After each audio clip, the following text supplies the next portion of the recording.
needed to be in the swamp. He needed to have on a dashiki. I knew the guy had nothing. He didn't even have a ceremony planned. He just wrote some shit on a piece of paper and tried to sell me on some bullshit I didn't do. He wanted me to wash in some weird oil and pray and drink some special water. But I was drinking goddamn Hennessy. I wasn't gonna water down my Hennessy.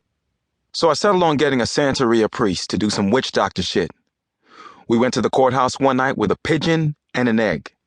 I dropped the egg on the ground as the bird was released and I yelled, "We're free!" A few days later, I put on my gray pinstripe suit and went to court. After the verdict had been delivered, my defense team had put together a pre-sentence memorandum on my behalf. It was an impressive document.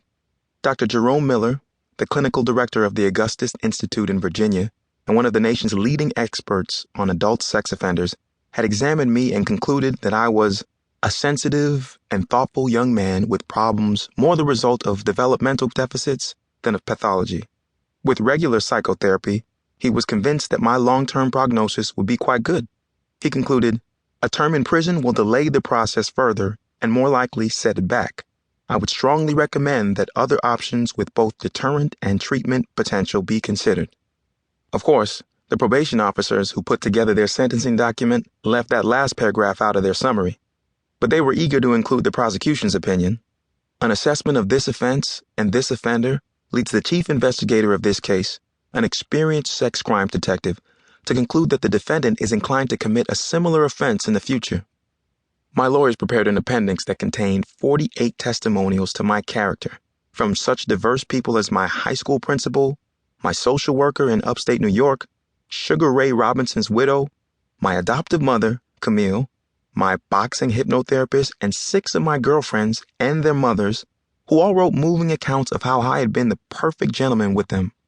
One of my first girlfriends from Catskill even wrote the judge, "I waited 3 years before having sexual intercourse with Mr. Tyson, and not once did he force me into anything. That is the reason I love him, because he loves and respects women." But of course, Don, being Don, he had to go and overdo it. King had the Reverend William F. Crockett, the imperial first ceremonial master of the ancient Egyptian Arabic order Nobles Mystic Shrine of North and South America, write a letter on my behalf. The Reverend wrote, "I beseech you to spare him incarceration.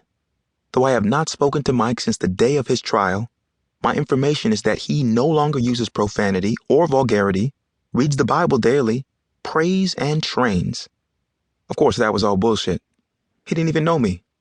Then there was Don's personal heartfelt letter to the judge.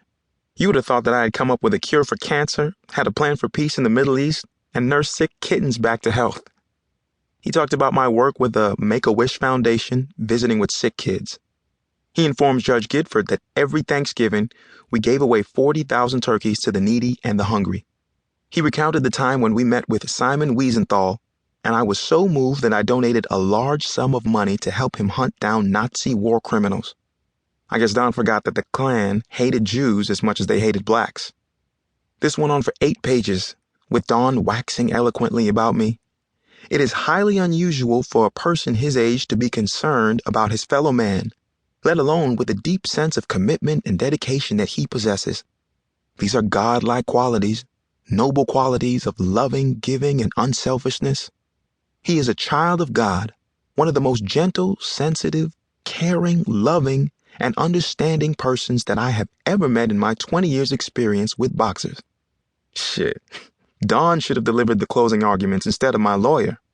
But John Solberg, Don's public relations man, cut right to the chase in his letter to Judge Gifford. "Mike Tyson is not a scumbag," he wrote. "I might not have been a scumbag, but I was an arrogant prick. I was so arrogant in the courtroom during the trial that there was no way they were going to give me a break. Even in my moment of doom, I was not a humble person. All those things they wrote about in that report, giving people money and turkeys, taking care of people, looking out for the weak and the infirm, I did all those things because I wanted to be that humble person, not because I was that person. I wanted so desperately to be humble, but there wasn't a humble bone in my body. So, armed with all my character testimonials, we appeared in Judge Patricia Gifford's court on March 26, 1992, for my sentencing. Witnesses were permitted, and Vince Fuller began the process